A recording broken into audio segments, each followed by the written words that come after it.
नमाज फ़जर का मुकम्मल तरीक़ा। आपको करना क्या है? सबसे पहले तो आपको वज़ू कर लेनी है। वज़ू करने के बाद मस्जिद में जाना है। मस्जिद में जाने के बाद आपको बैठ जाना है थोड़ा सा। उसके बाद आप खड़े हो जाएंगे। उसके बाद इंतहाई खुलूस के साथ आप नियत करेंगे 2 रकात सुन्नत की। 2 रकात सुन्नत की नियत करने के बाद सबसे पहले आपको सना पढ़ना है।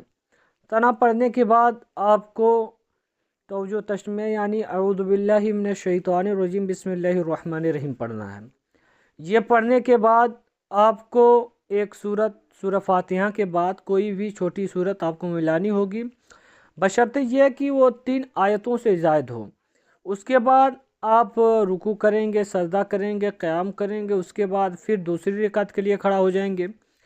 फिर आप अलहम्दु शरीफ के बाद कोई सूरह मिलाएंगे। सूरह मिलाने के बाद फिर आप क़ायदे अखीरा में जाएंगे। उसके बाद अत्तहियात पढ़ेंगे। अत्तहियात पढ़ने के बाद आपको दुरूद इब्राहिमी पढ़नी है। उसके बाद दुआए मसूरा पढ़ना है। उसके बाद सलाम फेर देंगे। तो ये हो गया नमाज फ़जर की 2 सुन्नतें। अब एक बात और यहाँ गौर कर लें कि फ़जर में अगर आपका वक्त बहुत कम है, यानी आप लेट से मस्जिद पहुँचे और जमात खड़ी हो गई हो, तो आपको करना क्या है? जमात खड़ी हो गई है तो अगर आपको ये पता हो कि मुझे ये जमात उस वक्त तब मिल सकती है जब तक सलाम ना फेरा जाए, तो आप पहले 2 सुन्नतें पढ़ लें। क्योंकि फ़जर की जो 2 सुन्नतें हैं इसकी बहुत ताक़ीद की गई है। तो आप उस वक्त आप पहले नमाज के लिए नियत कर लें। उसके बाद आखिर में सलाम फेरने से पहले भी पहुंच जाएंगे तो आपको जमात का सवाब मिल जाएगा।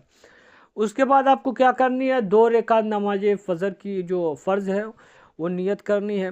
अब नियत करने में ये है, अगर आप इमाम के पीछे रहें तो कन्फ्यूज़न ये रहती है, इमाम अलहम्दु शरीफ पढ़ता है तो आप लोग भी दोहराते हैं।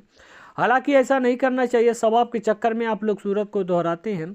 आपको सिर्फ सना पढ़ने के बाद सुनना है, सूरत पे ध्यान देना है। आप दोहराएंगे फिर उसका गुनाह आपको मिलेगा। तो ये था तरीक़ा। इंशाअल्लाह तबारक व तआला अगर आप चाहेंगे तो इसके बारे में मैं और मज़ीद वीडियो बनाते रहूँगा। तब तक के लिए मुझे दीजिए इजाज़त। अस्सलामु अलैकुम व रहमतुल्लाहि व बरकातहू।